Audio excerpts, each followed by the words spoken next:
Saudações, meu nome é Casimiro Nunes Carim. Hoje vamos introduzir um novo capítulo. Vamos falar de micronutrientes.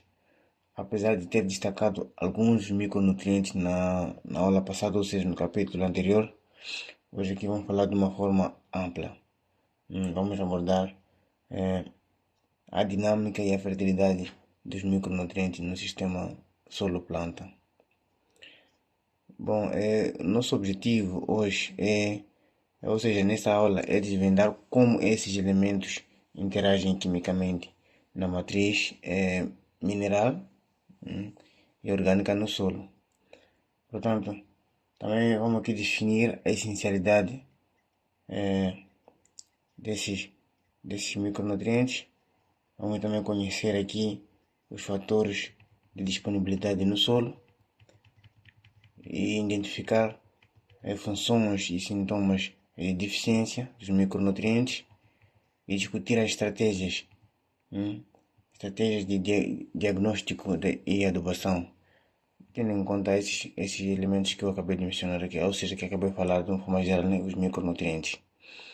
Então, para guiar o nosso aprendizado de forma organizada, então trago aqui essa estrutura, né, que está aqui nesse slide, que primeiro definir com precisão o conceito da essencialidade dos nutrientes e caracterizar os grupos conhecidos na literatura nesse caso.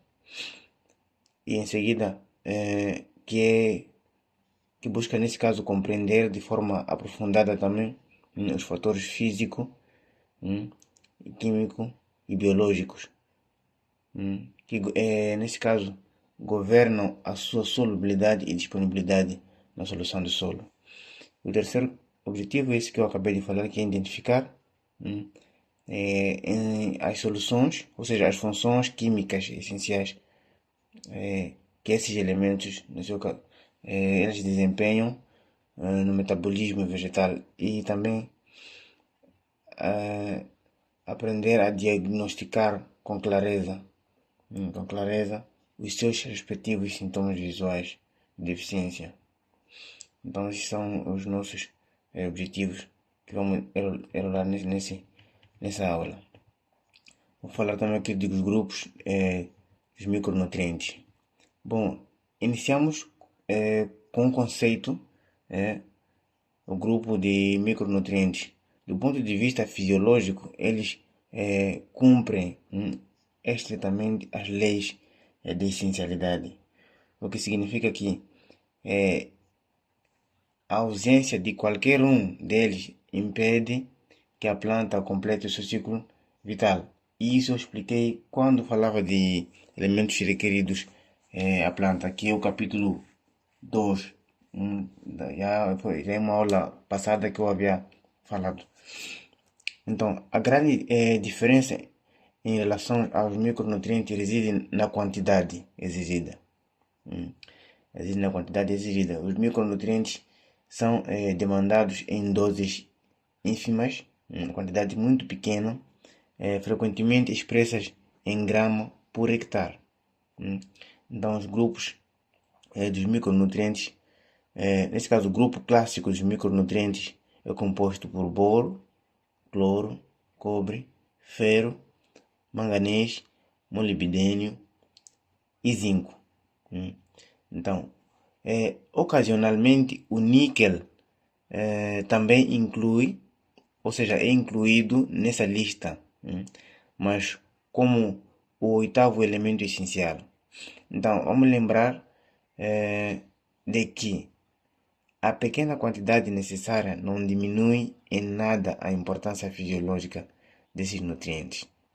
Então, um erro de manejo ou a negligência com qualquer um deles pode colapsar a reação metabológica vital e limitar a forma severa da produtividade final. Então, aquilo que eu explicava no capítulo anterior, quando falei de lei do mínimo. Eu falei de lei do mínimo. Então, vamos aqui também falar de um dos fatores que também é determinante, que é o pH. Bom, ao estudarmos fatores de disponibilidade de micronutrientes no solo, o pH se destaca como um parâmetro químico mais determinante no sistema. Como um dos parâmetros mais determinantes no sistema. Então, com a regra geral de facilidade, a grande maioria dos nutrientes, ou seja, dos micronutrientes que são cátions, né, que possuem cargas positivas neste caso, ela tem a solubilidade drasticamente reduzida à medida que elevamos o pH. Nesse caso, o pH do solo. Então, isso ocorre porque o aumento de alcalinidade, ou seja, quando o pH é muito alto, ela favorece reações de precipitação e absorção específica nos coloides. Então, contudo, temos uma exceção externa e também de extrema importância agronômica, por exemplo, o molibdênio. Então, diferente de cátions metálicos, o molibdênio comporta-se como um ânion na solução de solo e a sua disponibilidade aumenta de forma expressiva em condições do pH elevado. Então, entender esse comportamento antagônico, neste caso, entre cátions e ânions, é o primeiro passo para alcançar, ou seja, planejarmos a calagem sem introduzir deficiência severa nos outros micronutrientes, por exemplo, do boro, zinco ou manganês nas culturas agrícolas. Por exemplo, temos aqui esse gráfico que mostra a faixa ideal do pH na maioria das culturas. Bom, temos aqui, quando o pH é muito baixo, verifica-se que o teor de micronutrientes é elevado. Por exemplo, temos aqui o ferro, cobre, manganês, manganês sim, e zinco. E os macronutrientes, nesse caso, são em pequenas quantidades. Por exemplo, molibdênio, quando o pH está abaixo de 6, tendo em conta essa figura, ela é muito baixa. O fósforo também é baixa. Nitrogênio, enxofre, o boro também é baixo. Então, isso pode comprometer aquilo que é a nossa produtividade. Então, vou falar da matéria orgânica, também que é um dos fatores importantes que tem que ser destacado ao falar da matéria orgânica, ou seja, dos micronutrientes. Não vamos falar de micronutrientes sem também abordar a matéria orgânica. Bom, a matéria orgânica ela desempenha um papel duplo e fascinante na química dos micronutrientes no solo. Ela atua tanto como um reservatório natural de liberação gradual através da mineralização biológica, quanto como um poderoso agente, um agente e como que eu posso dizer? Trago aqui uma palavra, ou seja, vou dar um exemplo, por exemplo, esterco bovino, ela acaba liberando os nutrientes de uma forma gradual, e ela pode estar disponível no solo por muito tempo. A gente pode produzir uma cultura e voltar a produzir mais uma outra. Então, os nutrientes estão disponíveis naquele substrato, acaba sendo liberado, ou a planta consegue absorver esses nutrientes lentamente, ou seja, de forma gradual. Então, compostos orgânicos de baixo peso molecular, como os ácidos úmicos e fúlvicos, nesse caso, elas também possuem a capacidade de envolver cátions metálicos, como cobre, zinco e manganês. Então, formando estruturas moleculares chamadas quelatos.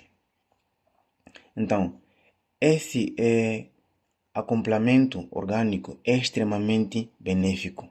Então, ele protege os micronutrientes contra reações indesejadas de fixação nas argilas e contra a perda de precipitação em pH elevado, por exemplo, mantendo também os solúveis na solução. E por outro lado também disponível para absorção radicular.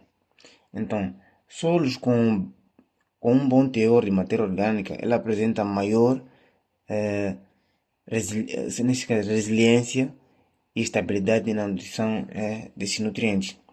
Então, vou falar um pouquinho aqui da textura do solo. A textura do solo ela exerce uma influência física e mineralógica direta na dinâmica de retenção e a perda de micronutrientes.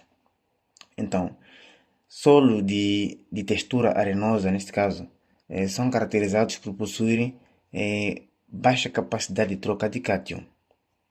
Então, a baixa matéria orgânica e a pobreza natural em minerais primários de reserva, isso é verificado neste tipo de solo de uma textura arenosa. Então, como consequência, apresenta elevado risco de perda de micronutrientes por lixiviação, fenômenos muito comuns com o boro, por exemplo. Então, o que se desloca facilmente no perfil o solo arenoso após as chuvas pesadas. Então, quando chove, então esse elemento, principalmente o boro, ele acaba perdendo-se por lixiviação devido a essa textura do solo, nesse caso, textura arenosa. Então, em contrapartida, em solos argilosos, ela possui uma maior reserva natural de micronutrientes associados à fração mineral. Entretanto, solo de textura muito argilosa é rico em óxidos de ferro, alumínio e exerce uma forte absorção específica sobre os metais pesados e o boro também, sequestrando de forma estável. Então, compreender essa textura do solo é muito importante para ajustar as doses de fertilizante e planejar o parcelamento correto das aplicações. Então, temos aqui essa figura que mostra a classe textual ou texturais do solo. Então, temos, do outro lado temos silt, do lado por baixo temos aqui areia e por outro lado temos a parte da argila. Então aqui mostra a percentagem dessa classe da textura do solo. Então, para refinarmos o nosso planejamento, vamos analisar bem esse triângulo textural da classe do solo. Então, a proporção entre areia, silt e argila, ela define a classe física do solo e nos dá uma pista crucial sobre o seu comportamento químico. Então, vou falar também aqui do potencial redox. Bom, o outro fator químico de impacto profundo, especialmente em solos de solos que têm esse tipo, ou seja, que às vezes nós tentamos entender esse conceito, né, de micronutrientes, como é que reagem, é o potencial redox nesse caso. Então, ela apresenta essa sigla de E maiúsculo e H. Então, em condições de solos alagados, onde ocorre a exclusão de oxigênio molecular, os micronutrientes, ou seja, os micro-organismos, nesse caso aeróbicos, utilizam aceptores alternativos de eletrões, então promovendo uma forte redução química no meio. Então, esse processo altera o estado de oxidação de ferro e magnésio, então transformando-os de forma oxidada, insolúveis, de forma a reduzir altamente essa solução solúvel. Então, o aumento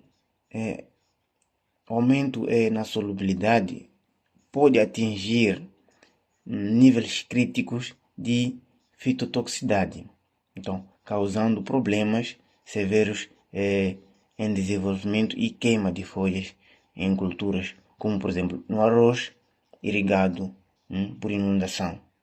Então, controlar a drenagem e manejar a época de inundação e selecionar também cultivares tolerantes ao excesso de ferro e magnésio são práticas essenciais de manejo agronômico baseado na dinâmica redox do solo. Então, isso principalmente em zonas em que chove muito, ou seja, em zonas baixas onde é muito praticada essa cultura. Então, falando no zinco, que é o ativador neste caso, ou seja, entramos agora começando a falar nesse elemento, nesse caso que é o zinco. Então, o zinco atua como um ativador enzimático, indispensável no metabolismo vegetal. Então, vamos prestar bem atenção nesse elemento. Então, nesse caso, a sua função mais nobre é conhecida nesse caso, participar diretamente na rota metabológica da síntese de aminoácido triptofano, nesse caso.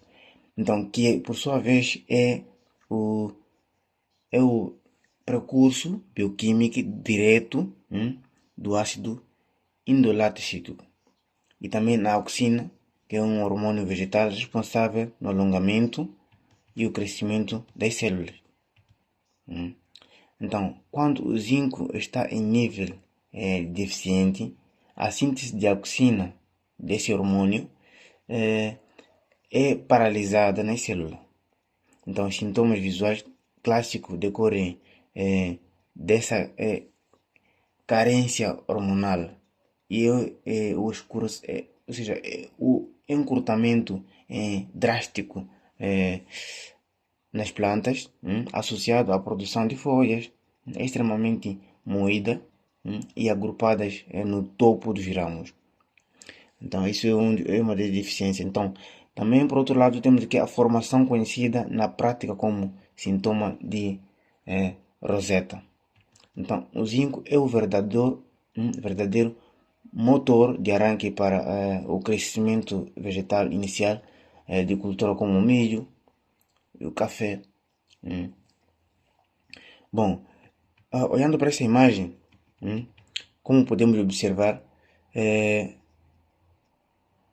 a técnica de folha de milho, por exemplo, sob estresse nutricional, a falta de zinco ela afeta visualmente a forma muito clara. Muito clara. Então, os sintomas clássicos desse nutriente, esse micronutriente em gramíneas, é o aparecimento de bandas ou faixas cloráticas paralelas e principais em nervuras, ou seja, nervuras principais, principalmente nesse caso, nessas nervuras principais, que se estende a partir da base em direção à ponta da folha. Eu me lembro quando eu estava na graduação, estudando na disciplina de ciência do solo, o meu docente explicou muito sobre isso. Ela até trouxe uma imagem onde explicava esses sinais ou esses sintomas, como que você podia identificar que isso é por falta de deficiência de zinco. Então, isso ocorre porque o zinco apresenta baixa mobilidade no tecido vegetal, sendo incapaz de ser translocado das folhas velhas para o ponto do crescimento ativo do topo. Então, como consequência, as folhas novas sofrem primeiro, então adquirindo um tom embraquiçado ou amarelizado nesse caso. Então, as folhas do milho deficiente em zinco, ele apresenta um sério atraso no crescimento. Então, as espigas também acabam sendo mal formadas. Então, o diagnóstico visual precoce, ela permite que o agrônomo preserve uma aplicação foliar rápida de sulfato ou quelato de zinco para mitigar a perda de rendimento, para quebrar essa perda de rendimento. Então, falando no boro também, que é um dos micronutrientes, aqui vamos explicar a sua estrutura e a sua reprodução. Bom, o boro é um micronutriente fascinante que atua de forma direta na estrutura física e na reprodução das plantas. Então, do ponto de vista estrutural, o boro é indispensável para garantir integridade e estabilidade da parede celular nas plantas, atuando na repiculação e ligação dos polímeros de peticina. Então, fisiologicamente, ele também é o grande maestro de reprodução, regulando a germinação de grão, de pólen, e promovendo também o alongamento acelerado do tubo polínico para a fertilização de flores. Então, na ocorrência de deficiência desse nutriente, nesse caso do boro, as plantas sofrem com forte morte de meristema apical dos ramos no crescimento. Então, o resultado é superbrotação lateral de ramos fracos, e além disso também ocorre aquilo que é a carência, causa a má formação severa de flores e também acentuada de frutos e brotamento de sementes. Então, muitas vezes nós vemos plantas acabam florindo, depois começam a cair as flores, os frutos acabam tendo, ou seja, não há formação de fruto. Então, isso talvez, provavelmente, pode ser uma causa desse nutriente, ou a deficiência desse nutriente. Então, muito recomendado fazer uma aplicação foliar para poder suprir essa falta desse nutriente. Então,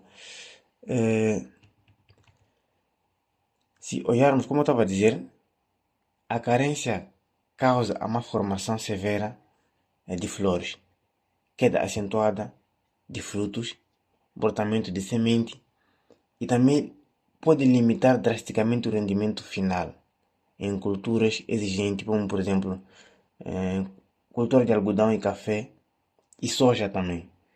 Quando eu tive uma oportunidade de ir ao campo, no Cerrado, eu vi, e enquanto um dos técnicos da fazenda explicava como é que ocorre, às vezes quando sopra muito, às vezes há queda de flor e muito mais. Então, existem alguns nutrientes que eles aplicam via foliar para criar essa resistência a essa queda. Então, se calhar, isso pode estar associado a falta desse nutriente. Então, muito bom termos em conta esse nutriente que é o boro. Então, embora vamos ver que, ou seja, vamos aqui falar também do cobre. Estava a tentar explicar, queria falar de uma forma detalhada, mas acabei passando o slide sem perceber. Então, o cobre é um micronutriente essencial, cuja principal atuação fisiológica está intimamente ligada ao metabolismo energético da fotossíntese e à respiração celular. Então, ele é um constituinte estrutural básico de diversas metaloproteínas vitais. Então,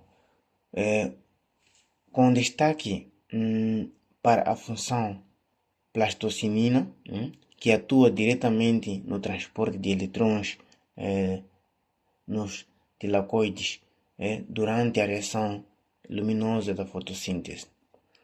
Então, além disso, o cobre é fundamental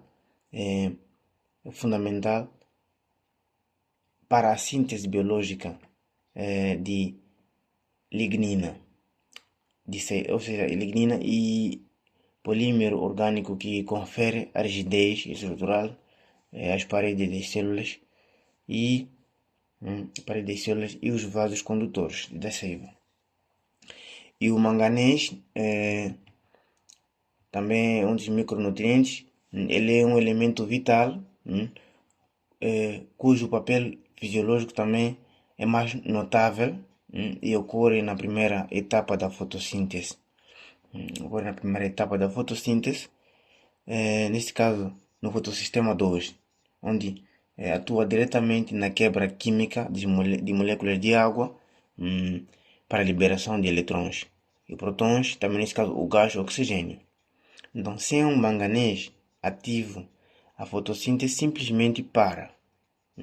Então, sintomas como a carência de manganês manifesta-se através de uma clorose interneval, ou seja, interneval muito nítida, em folha jovem. Então, onde o tecido entre as nervuras adquire uma coloração amarelo clara ou pálida, enquanto a folha de nervuras aparece perfeitamente verde e saliente. Como esse sintoma visual é quimicamente muito semelhante à deficiência de ferro, os agrônomos eles precisam recorrer a uma análise laboratorial. É o que é recomendado, né? Também é o que eu devia recomendar. Bom, falando no ferro, que é um dos também micronutrientes, o ferro é amplamente conhecido como um elemento de respiração. É conhecido como um elemento de respiração e da síntese de pigmento. Embora não faça parte da estrutura molecular da clorofila, o ferro atua como um fator catalítico estritamente essencial para a biossíntese desse pigmento verde. Então, ele também compõe os citocromos e proteínas ferro-enxofre envolvidos na cadeia de transporte de eletrões da respiração na mitocôndria. Então, o sintoma visual da deficiência de ferro é um dos sinais impressionantes na agricultura. É um sinal muito impressionante na agricultura.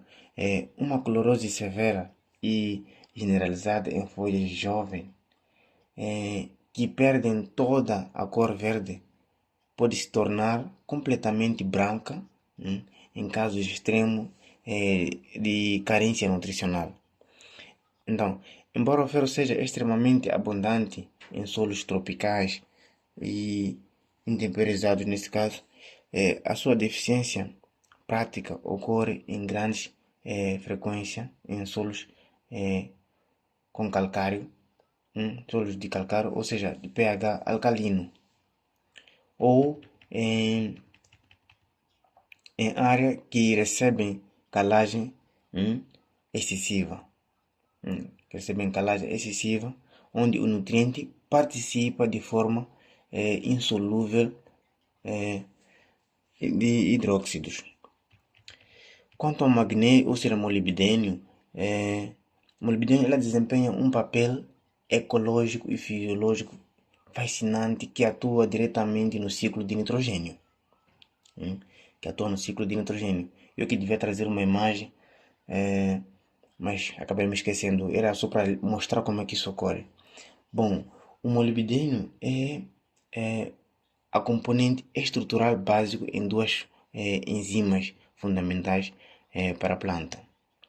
A primeira é o nitrato redutase, que é uma enzima que converte o nitrato absorvido em amônia dentro do tecido vegetal para que a planta possa fabricar proteínas. Então, a segunda é nitrogenase, que é uma enzima-chave responsável pelo processo de fixação biológica de nitrogênio, conduzido por bactérias simbióticas de gênero Bradiozobium, que é muito comum nas leguminosas. É muito comum nas leguminosas, como por exemplo soja, feijão. Então, a deficiência de molibdênio paralisa a fixação de nitrogênio e a síntese proteica também. Então, ela deixa a lavoura com um sintoma secundário de clorose generalizada por falta de nitrogênio. Então, a aplicação de molibdênio em doses de gramas por hectare é um manejo mais barato nesse caso. É um manejo mais barato e de maior retorno econômico para garantir eficiência de nodulação na cultura, por exemplo, de soja. Eu estava com uma leguminosa e ela também faz aquilo que é a fixação biológica de nitrogênio.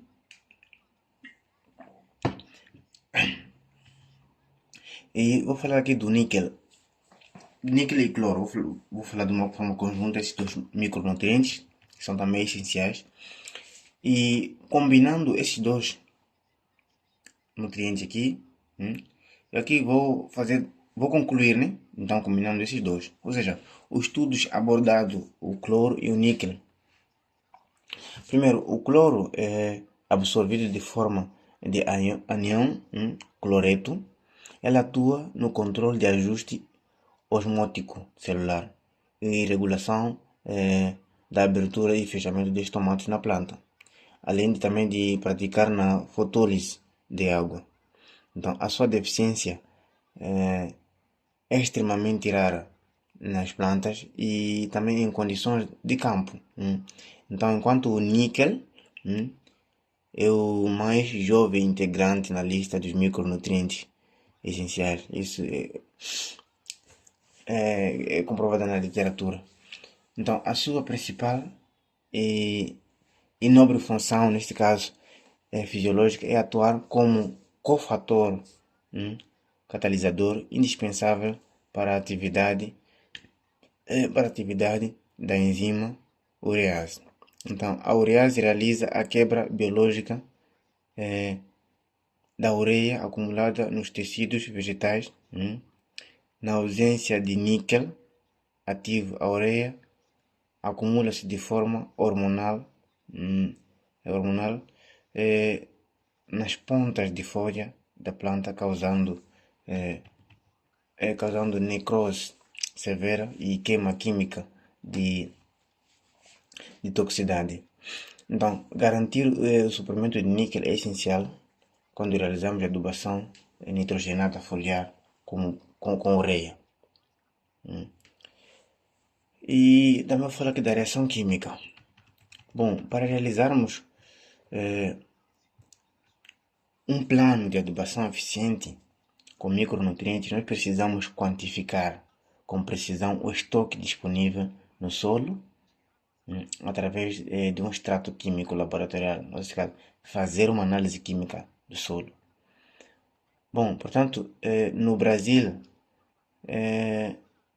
tenho visto que os extratores mais comuns e validados pela pesquisa agronômica são esse elemento que é meliche 1, que ela é mais usada para extrair o zinco, a disponibilidade do zinco, magnésio, cobre e o ferro no solo, no cerrado, nesse caso com pH ácido. Então, por outro lado, também tem um outro elemento que é DTPA, que é mais estável em solos de pH alto. Então, ele é recomendado, pois evita a superestimação de teores de metais solúveis. Então, por fim, temos aqui um outro tipo, que é a extração química de boro. O laboratório utiliza métodos físicos de extração com água quente, porque nesse caso o boro é composta de forma diferente dos metais de matriz de solo. Então, conhecer o extrator utilizado pelo laboratório é fundamental. Isso para interpretar corretamente os lados de análise. Então, para nós também termos aquilo que são erros nas análises, então é muito bom saber quais são esses equipamentos ou a forma que vamos extrair esses nutrientes. Então, temos aqui aquilo que é a interpretação dos teores. Temos aqui alguns resultados que eu encontrei na literatura e também que é discutido no livro de fertilidade do solo que foi disponibilizado pelo professor de fertilidade do solo. Bom, com a análise do solo em mãos, o próximo passo crucial é realizar uma interpretação técnica dos teores encontrados, com base na tabela de calibração regional. Então, como podemos observar nessa tabela referencial, os limites de fertilidade para os micronutrientes são expressos em miligrama por decímetro cúbico. Por exemplo, temos aqui o zinco, o teor é baixo, aproximadamente a 0,5 miligrama por decímetro cúbico. Está abaixo de 0,5. Então, ele é considerado baixo e exige uma adubação de correção imediata. Então, enquanto o teor superior ela está acima de 1,2 miligrama por decímetro cúbico. Então, isso indica que a nutrição é adequada, indica que a nutrição, ou seja, a correção é adequada. A nutrição é adequada. Então, para o boro, temos aqui em condições de baixo teor, temos aqui uma concentração que está abaixo de 0,2 mg por decímetro cúbico. Também nesse caso nós temos que fazer aquilo que é a correção. Temos que fazer a correção e quando nós temos que lembrar que esses valores são referencial. Então eles variam de acordo com o estado e o tipo da argila, do solo e também a exigência nutricional específica da cultura. Então, se formos ver o cobre, nesse caso temos aqui o teor mais baixo, é de 0, está abaixo de aproximadamente, ela está abaixo de 0,5. Então aqui existe uma correção. Quando o ponto está de uma forma adequada, está naquele ponto alto, né? Então, nós vamos fazer aqui uma diagnose.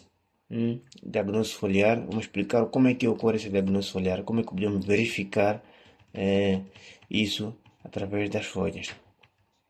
Bom, a análise, embora a análise do solo seja uma de extrema utilidade, então o padrão ouro do monitoramento nutricional dos micronutrientes é essa diagnose foliar. Portanto, na fertilidade de solo, nós costumamos dizer que a planta é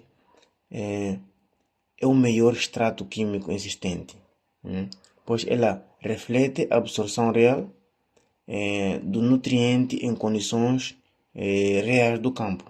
Então, para que a análise foliar seja representativa, devemos realizar uma amostragem coletando a folha padrão recomendada para cada cultura, extremamente no momento de florescimento pleno. Fase de máxima exigência nutricional. Então, para interpretar os resultados laboratoriais, a pesquisa agronômica ela utiliza normas esquertométricas moderadas, como temos esse norma de DRIS, DRIS. Então, que é um sistema integrado de diagnose e recomendação. Então, ela é expressada pelo símbolo. Então, o DRIS ela avalia o equilíbrio nutricional global da planta através da reação matemática entre os nutrientes, e identificando qual o micronutriente está realmente limitando o teto produtivo da cultura de forma silenciosa no campo. Então, muito bom termos em conta esse aspecto. Então, esse é um equipamento muito importante que eu tive essa oportunidade de conhecer há pouco tempo, através dessa pesquisa que tenho feito, essa oportunidade que o professor nos deu de a gente ter que pesquisar. Então eu acabei conhecendo o que significa, o que é esse equipamento, o que é o DRIS. Bom, falando antagonismo, né? Nesse processo de antagonismo, vou aqui explicar também como é que ocorre esse processo. Bom, no manejo prático de micronutrientes, nós devemos estar extremamente atentos aos fenômenos de antagonismo químico no solo, onde o excesso de um nutriente inibe de forma direta, inibe de forma direta, a absorção de outro. Então, o antagonismo clássico de maior ocorrência no campo é a relação entre fósforo e zinco. Então, a aplicação pesada e a concentração de fertilizantes fosfatados solúveis no sulco de semeadura, nesse caso, inibe severamente a absorção de zinco pelas raízes jovens. Então, isso induz a deficiência do metal mesmo em solos de teor adequado. Então, outro antagonismo crítico ocorre na relação entre cálcio e boro. Então, a prática de calagem excessiva eleva o cálcio livre e pH do meio. Então, reduzindo drasticamente a disponibilidade do boro. Então, conhecer esse conflito químico, ela impede que o profissional, nesse caso, cometa erros na formulação e no posicionamento estratégico de adubos no campo. Então, isso é muito bom termos em conta essa relação de antagonismo, principalmente no solo. Então, para evitar que ocorra essa interação desses nutrientes um com o outro, que por sua vez pode inibir a disponibilidade de um outro nutriente.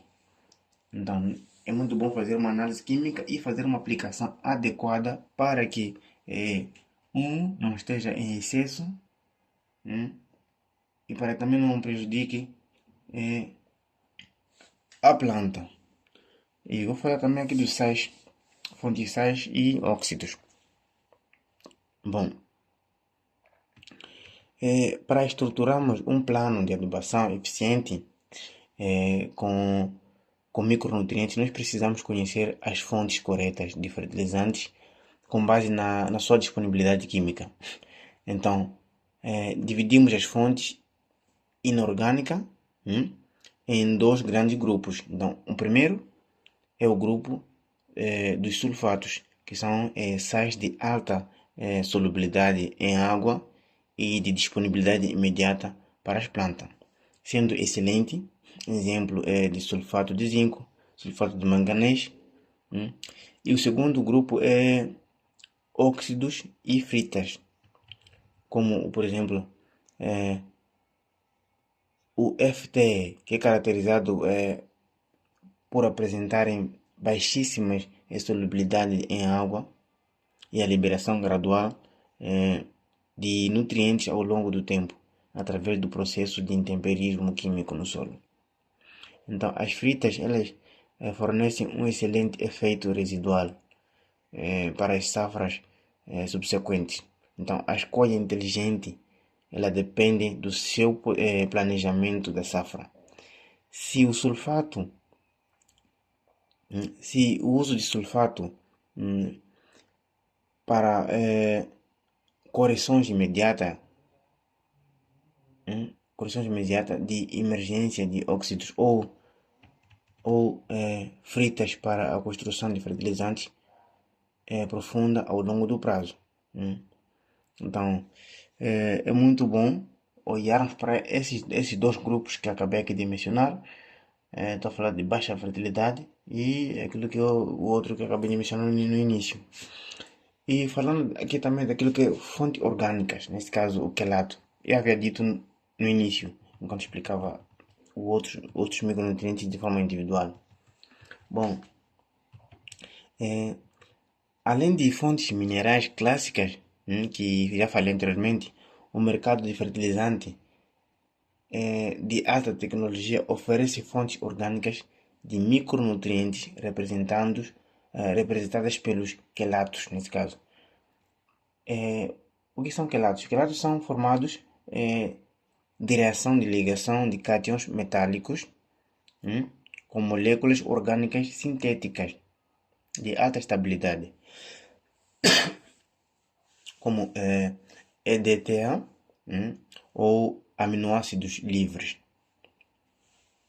A grande vantagem agronômica de quelato é que a molécula orgânica encapsula, nesse caso, o metal, impedindo fisicamente que ele sofra reações indesejadas de fixação na argila ou, como que eu posso dizer, ou em precipitações em solos alcalinos que passarão por calagem passada ou pesada nesse caso.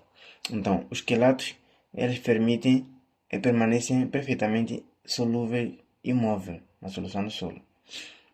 Então, temos aqui aquilo que é o manejo via solo. Como é que podemos realizar isso?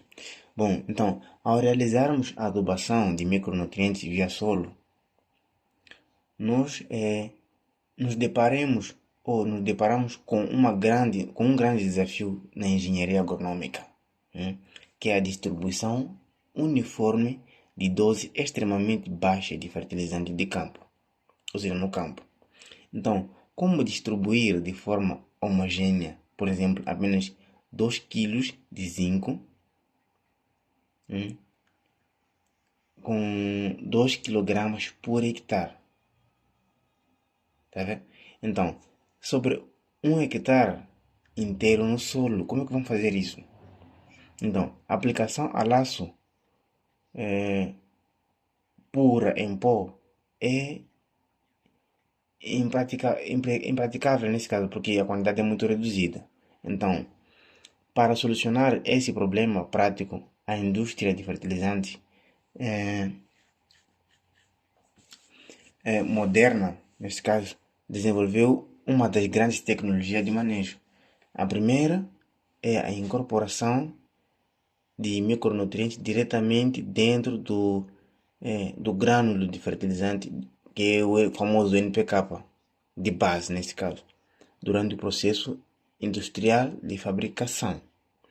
Então, a segunda é o revolvimento, ou seja, revestimento superficial de grânulos, pronto com polímeros protetores contendo os micronutrientes. Então, ambas tecnologias eles garantem que cada semente plantada receba exatamente a mesma proporção ideal de micronutrientes na rizoma, ou seja, na rizosfera, otimizando o arranque inicial. Então, são essas duas estratégias que foram desenvolvidas, que a tecnologia, ou seja, a pesquisa nesse caso trouxe para resolver esse problema, porque não é fácil aplicar uma pequena 2 kg por hectare, uma quantidade muito pequena para 1 hectare, isso é impossível. De uma forma uniforme, nesse caso, é impossível. Então, como é que vamos fazer a adubação foliar? Então, a adubação foliar é uma ferramenta estratégica, indispensável no manejo de micronutrientes na agricultura moderna. Então, ela é uma estratégia mais recomendada, de maior eficiência prática, neste caso, para realizar a correção extremamente rápida de deficiência nutricional agudas aparente no campo. Então, o fornecimento foliar é ideal para micronutrientes por serem de pequenas quantidades, né? Então, por exemplo, temos molibdênio, aliás, nesse caso, boro, cobre e manganês. Então, só mobilidade e transporte restrito dentro dos tecidos vegetais são muito baixos, então é muito recomendado fazer essa aplicação foliar para fazer essa correção.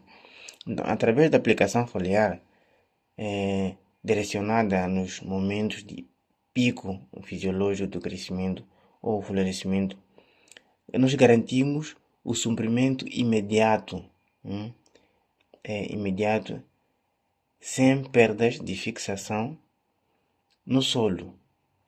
Então, contudo, como regra, o fertilizante do solo, neste caso, bom, gravem bem esta recomendação que vou aqui falar. A adubação foliar com micronutrientes, ela atua como um excelente complemento nutricional de precisão, mas ela jamais deve substituir totalmente o manejo e a construção de fertilizante básica via solo. Via solo. Como essa aplicação foliar ela é essencial, não significa que deve substituir. Então trago aqui uma mensagem final, uma mensagem final, que é o equilíbrio-chave, é a lei do mínimo. Temos que monitorar o pH também do solo e fazemos diagnóstico para ajudar essa adubação. E obrigado.